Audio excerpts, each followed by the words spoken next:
was done when it was done. And the moment I stopped that following year, I'm spraining my calf jumping rope. I'm pulling pecs, trying to bench press. I don't have it anymore. And I'm very comfortable admitting that. And more so, the team doesn't need me. They have Cam Jurgens, a great center. They have multiple depth players behind the center position at this point. They drafted a guy this year in Drew Kendall. And like Brandon could go back and he can do 10 to 15 snaps a game and be a major contributor to the defense. I'm not, what I'm going to go do like practice. I'm going to fucking like go anchor on bull rushing. Get these guys right. Go practice, do 80 plays. You're fucking out of your mind. Like there's not a fucking world. Jordan Davis every day in practice. My body would break in half trying to do that dumb shit anymore. I'm done. I look at it now and I'm like, I can't believe I used to do this fucking thing. So, you're hilarious. Yeah, no chance. And they don't want me back. So it's not like it's even, I don't think I can hit the power numbers I used to, but I do think I could have been respectful. And I definitely could have got 505. And not only that, dude, I don't know how I missed it initially when he posted it. Arnold. That's right. Arnold Schwarzenegger in the comments on the Instagram post he said, you just overthought it.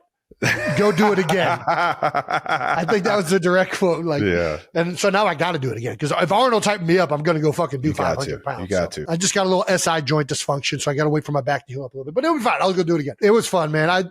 We've been wanting to do that video for a while. I think we did the bodybuilding workout video this off season with Dr. Mike up in Detroit. People loved it, but one of the biggest comments under that video was, we want to see what a football workout looks like. And my hamstring a beer bowl. I didn't. Moving on to some other things that Week 7 gave us here in the NFL and around the league. Broncos Giants, insane fourth quarter. Down 19 going into the fourth. Broncos scored 33 points in the fourth quarter alone.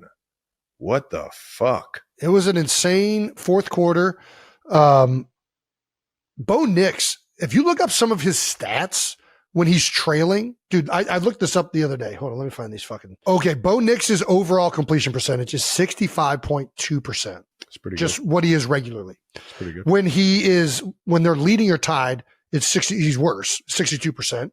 His rating is worse as well at 89.2. When he is in the fourth quarter trailing, he has an 81.3% completion percentage and a passer rating of 162.8. I saw that fourth quarter. Guys were fucking making plays. That's true. The last drive was just two jump balls, basically. Crazy catches. I'm like, holy shit. Which at the same time, you got to be on the same page with your quarterback, and guys are making plays, and he's putting it in a position for them to be able to make a good fucking play on the ball. But why aren't we just doing that more? It's crazy. Is it harder? Is it harder than that?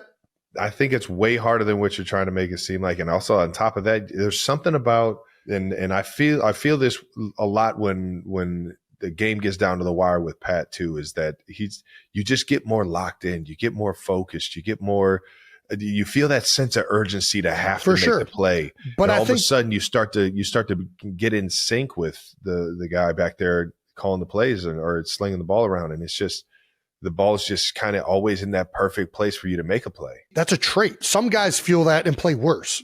This guy clearly feels 100%. That and elevates his game, which is a great sign. We 100%. Just got to spot him some points early, Sean. I mean, like, come on, give him a lead and get this kid fired up. No, I don't know if that's how that works. Just have somebody at home on the scoreboard just put up a wrong score so that he thinks he's trailing. Maybe. I don't know if that's how that works. It doesn't happen like that. No. Do you think it's a better win for Denver or a worse loss for New York? It's definitely a worse loss for New York. I mean, they had the game in the bag. I mean, they blew it. Swag brought up a lot that they were playing prevent defense and not really playing the same style of ball late in the game. It's a tough decision to have to make as a DC, man. And then obviously the Jackson Dart interception late hurt them, right? It was under 5 minutes. At that point, you're still in a 2-score game. The one thing you can't have happen is a turnover like that. And listen, he's an incredible quarterback. I love watching him play. Hell yeah. And he's still, but yeah, I mean, that's a learning experience for him as a young QB. How about a little late night Monday night football last night?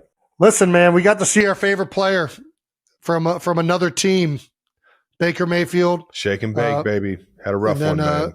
Yeah, it was. Listen, I just love getting to watch the guy play. I got to see him pregame. I have so much respect for the competitor and player that he is. And they played a great team. Detroit came ready to go, Dan flying Campbell. around, Dude, I feel like Baker is like if Dan Campbell played quarterback, I feel like he'd be like Baker Mayfield. I can see Baker's a biting kneecaps kind of QB. For sure. For sure. It was So is Jared Goff, man. Everyone thinks Goff he's not a runner, man, but he's a tough son of a gun, man. He is. I thought Detroit did a good job on defense. I mean, they have a lot of injuries in the backfield. Branch is suspended. I mean, it was a cast of replacements, and they answered the bell. And they got after Baker up front. Aiden Hutchinson, Ali McNeil back in the lineup.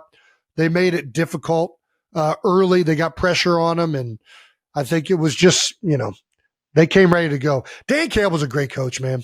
We don't talk about it enough. Like, they're dealing with an entire. Every time we talk about the Lions. I don't think we talk about it enough. He's dealing with an entire secondary that's out. Branch is out. Kirby Joseph's out. They're missing one of their starting corners. Their nickel, Avante Maddox. Like, they are decimated. And these dudes showed up, and they weren't afraid to play man to man. They're mixing in all the zone coverages, doing all this stuff. But there's not a team that has their self-identity figured out, in my opinion, better than Dan Campbell and the Detroit Lions. They know exactly who they are. They know exactly what they stand for. This dude has been building it the entire step of the way. They lose, and that's why they're able to weather losing Ben Johnson and losing Aaron Glenn. They know who they are. They're a physical team. They're biting kneecaps. They're going to get after you in the trenches. Yeah. They're going to challenge you on defense, getting pressures on the quarterback and playing man-to-man. I know you guys just beat them. No, I'm saying they got power and speed on offense. The drama between Kayla Nicole, Travis Kelce, and Taylor Swift isn't just about a breakup. It's about what happens when your past becomes public entertainment and your ex moves on with one of the most famous women in the world, creating a social media battlefield that never seems to end. Kayla Nicole dated Travis Kelce on and off for 5 years from 2017 to 2022, building a life that included deep friendships with his Kansas City Chiefs teammates and their families, especially Brittany Mahomes, who became one of her closest friends during those years together. When they finally split in May 2022, it seemed like a private ending to a relationship that had run its course, with speculation swirling about whether it ended because Kelce allegedly wanted Nicole to split expenses despite being a wealthy NFL star,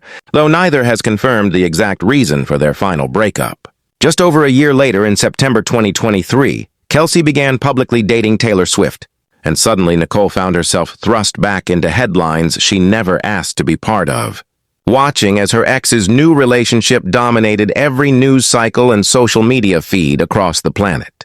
The situation escalated in October 2023 when Nicole made the decision to unfollow Brittany Mahomes, Patrick Mahomes, and Jackson Mahomes on Instagram, a move that became its own headline as people questioned why she would cut ties with people she'd been so close to during her relationship with Kelce.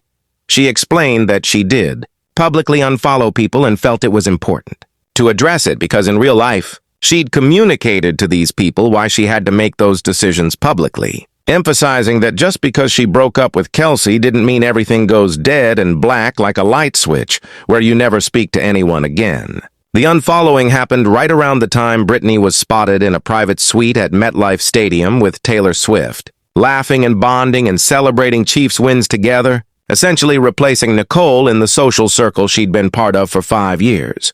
Nicole explained that she and Brittany had their conversations, and that there's a lot of history and friendship there that doesn't change overnight. But publicly, because things were happening so quickly and so publicly, she had to protect herself, emphasizing that the love was still there even as she created distance. She attended Brittany's bachelorette party in Miami in February 2022, was there when Brittany bought her wedding dress, and was deeply involved in her 2022 bridal shower just months before her relationship with Kelce ended, making the loss of that friendship yet another casualty of the very public breakup. Nicole admitted she still loves her Kansas City people and her Kansas City community, but for her life, she had to move forward and hoped that when people respected that decision, they would stop inserting her into things that no longer involved her. But moving forward proved nearly impossible when Travis Kelce began dating Taylor Swift, because suddenly every move Nicole made was analyzed through the lens of her ex's new relationship, with fans comparing her to Swift constantly and making her life a never-ending commentary on who was better, prettier, more successful, or more deserving of Kelce's love.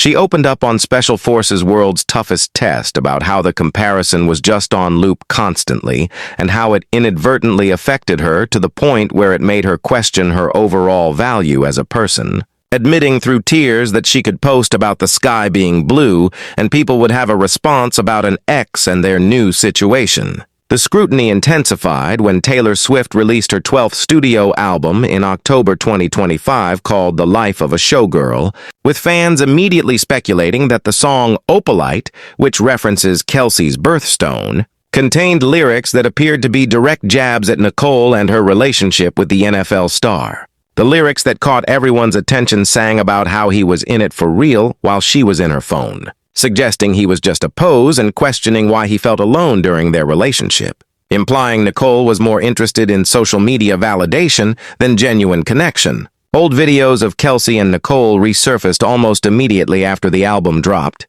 including one where Kelce asked Nicole to get off her phone during what appeared to be an argument at a restaurant, with Nicole responding that if someone would pay her attention, she wouldn't have to go on social media and seek validation from strangers on the internet.